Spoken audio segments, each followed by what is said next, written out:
I'm Jillian Lopez. I'm Miranda Lopez, and we are the Social Sisters. And we like to welcome everyone to join our family. We invite you all to sit back, get comfy, and jump into the hot seat. The hot seat being our teeny tiny cute couch. So let's get to it.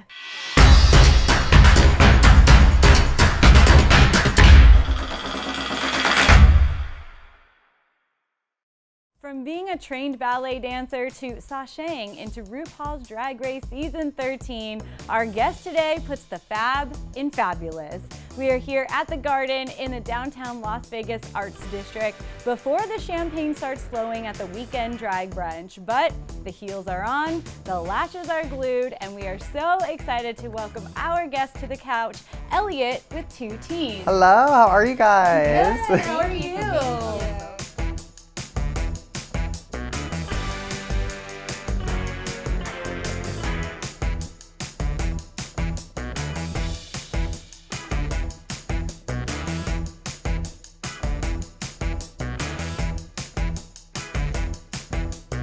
Yes, we are so excited to chat with you. You have such an incredible story, and we just want to hear, from the beginning, take us through how you got to where you are now. Well, I mean, I kind of like to think that I am living the dream of like any performer. I grew up in a small farm town in Texas, and I've been a ballet dancer ever since I was 5 years old, and always knew like this isn't where I'm gonna last, and this is where I'm not gonna be for the rest of my life. So I just started working on cruise ships, and that was my first step of seeing the rest of the world and getting out of that little town. And after that, I decided, where am I gonna set up shop? Where am I gonna, call my new home? And I decided Las Vegas was a natural fit. And so I came out here and I started working at the bars and the clubs, and it just kind of catapulted me into this whole nother career. From being a dancer to being a professional drag queen, and that just led me to want to audition for Drag Race and reach higher. And here we are. Yes, love it. Have you always aspired to be a queen, or was there a moment that was that first moment where you realized, I want to do that? Well, I always kind of danced around the living room in skirts and played with Barbies as a little baby, and I've always been a little bit softer than most boys, and I just loved makeup and costumes and shiny things. And so whenever I was a teenager, I started, training very hard in dance, and I thought, is there more than just this for me as a performer? I always said it was a mental checklist of what can I accomplish as a dancer? So I was like, let me do modeling, let me do acting, let me do commercials, let me do music videos. And drag was in that list, but I just didn't realize how much that would actually, catapult me from just being a dancer in a chorus to kind of being the headliner. So it really took over my whole life and made me who I am today. So I'm very fortunate for that. And you've had a lot of success, but making it onto RuPaul's Drag Race, I would imagine that was probably a lifelong goal. Tell us how that all came about and how you felt once you finally got there. Well, I've always kind of been an underdog character, even in Dallas when I was growing up, learning how to do drag. I've been doing drag since I was 15, so it's just kind of been something that I've always, wanted to do professionally. I thought it was so fun and magical. So I just really decided to focus in on that when I moved to Vegas, and I just wanted to reach more. I always wanted to say, what else can I do? What can I do to up what I'm doing currently? And with Drag Race, it's just an online audition video, and I just decided, you know what, I'm gonna do this, and I'm gonna put my whole heart and soul into it and make it happen. And it sounds cliche, but if you truly believe in yourself and you put your all into something and that's all you think about and that's all you want, it actually does happen for you. What was your favorite memory, and what was the hardest part about going on that journey, being on the show? I think the hardest part was kind of the isolation aspect of it, because you're removed from the real world. You're removed from your family and from your friends. You can't really reach out to people. So there were days when it was the most difficult, that if I could have just talked to my mom on the phone for a little bit or call my husband, those moments would have made it so much easier. But they kind of want the stress and they kind of want the anxiety. So that was, I think, the hardest part. But the most amazing part was just you know, knowing what I was getting into and how my life was gonna change. And that just, you know, I wouldn't trade that for anything. And on the show, in my opinion, one of the most fun parts is that very beginning when everyone's coming in the room. You kind of have your quote and your walk, and like, how did you get in that mindset? Like, okay, I'm here and it's time to be sassy. It just had to happen, because right before you walk in, me specifically, I started to freak out. Right before they said walk in, I started to hyperventilate and I was freaking out, and even the producer was like, it's okay, because it's scary, it's terrifying, because you really don't know, you don't get to see the room beforehand, you don't get to meet anyone beforehand, you just walk right in blindly, and so you never know what to expect. And especially with our season, where everything was completely different than any other season, there's no way to compare it to anything. So it was terrifying, but you just have to put that brave face on and fake it. And that's the only way you're gonna get through anything. Fake it till you make it. That's our motto. Yes.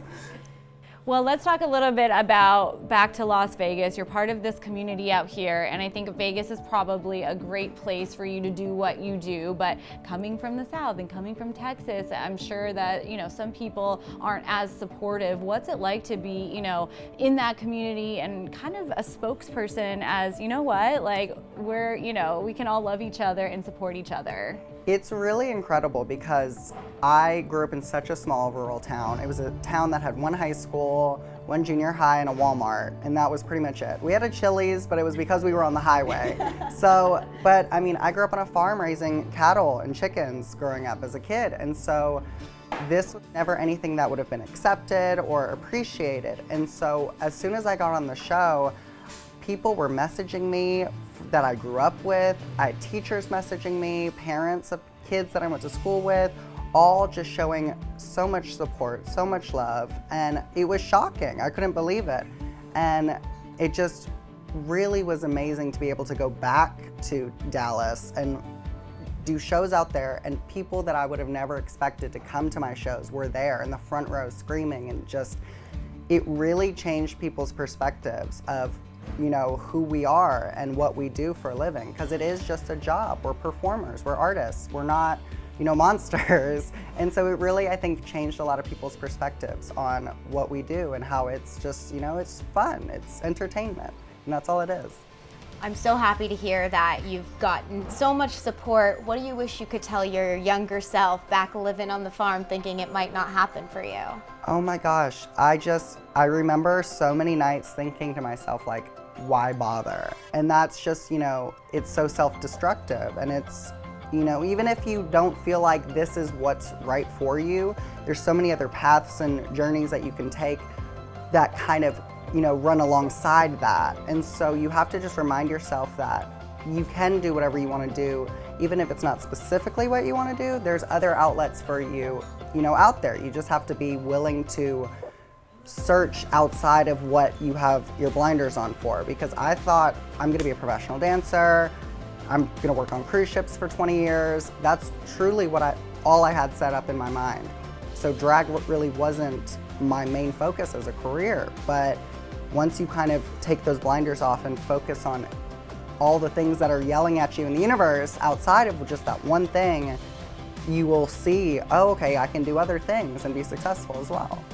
And tell us a little bit about working on those cruise ships and everything in between, basically, of you growing up and ending up here in Vegas. It's quite the story. It's pretty amazing. What I was drawn to in Vegas was the fact that everybody, it's a melting pot of people from all over the world. You know, with the Cirque du Soleil performers, they're all international, and nobody really is from here. And so it reminds me so much of a cruise ship, how nobody's from the ship. And so it felt like a natural fit for me. You have the casinos and the buffets and the production shows and the celebrities that come and go. And so it just felt so natural for me. And being on a ship was just the most incredible experience, because I had friends from South Africa, from the UK, from the Philippines, from every corner of the earth, and it just opens your eyes up to how small we are. And that was such a beautiful, enlightening experience, to be able to just share your life with these other people, because, you know, I was a minority as an American on board, and that was just it was beautiful. It was I wish everybody could have an experience where they feel like the minority, because it's such a powerful, like, eye-opening experience to say the rest of the world is going on outside of us, and they have their own lives and their own communities and their own things going on, and it's just amazing. It's absolutely amazing.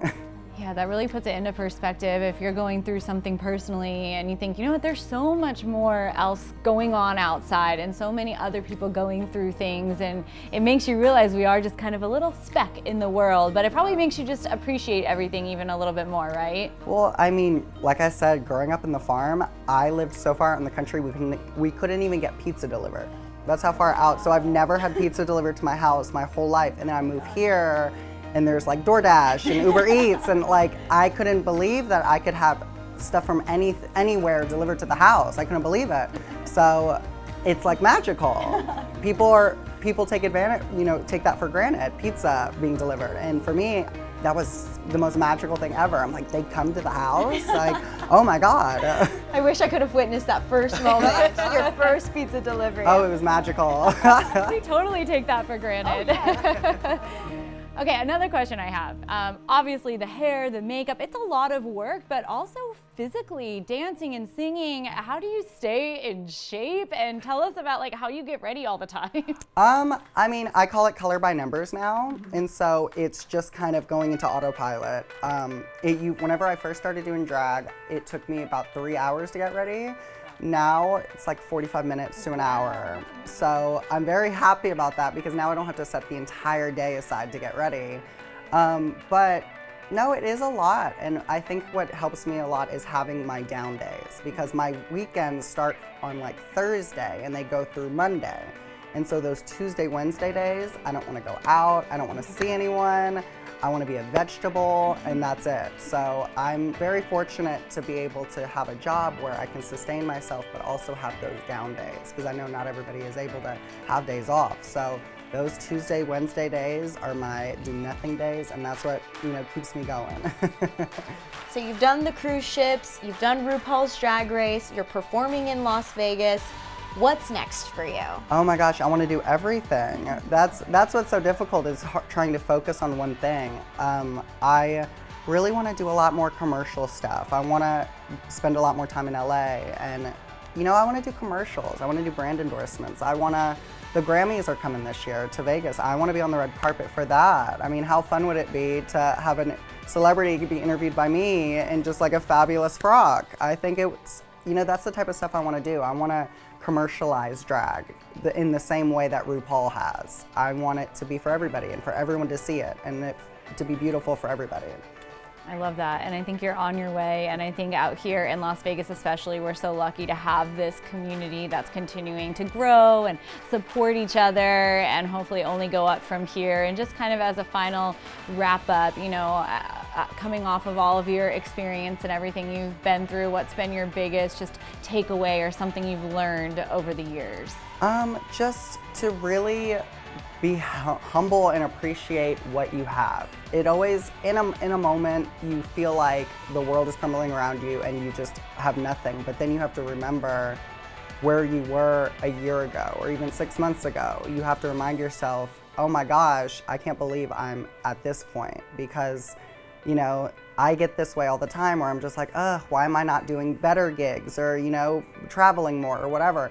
And I have to remind myself, like, I used to do, gigs for free because I just wanted to perform. And now I'm on TV and people know my name. And I just have to remind myself how beautiful that is. And you have to remember where you came from and how those things don't seem important anymore. It's an incredible, humbling feeling. And yeah, you just have to be humble and remember where you came from, because where you are now is going to be so much more beautiful. Well, congratulations on everything, and you're so well spoken, and like you just have such a good energy about you. I could just sit and talk all day. But thank you for sharing your story, and we know that it's going to inspire other people out there to chase their dreams, whatever those may be, and we're just excited to see where you go next and how we can continue to support you. Yes, thank you so much. Thank you, Elliott. If you're interested in sharing your story, send a message to hello@thesocialsisters.co. And tell us why you deserve a seat on our cute black and white couch, because in our family, there's room for everyone.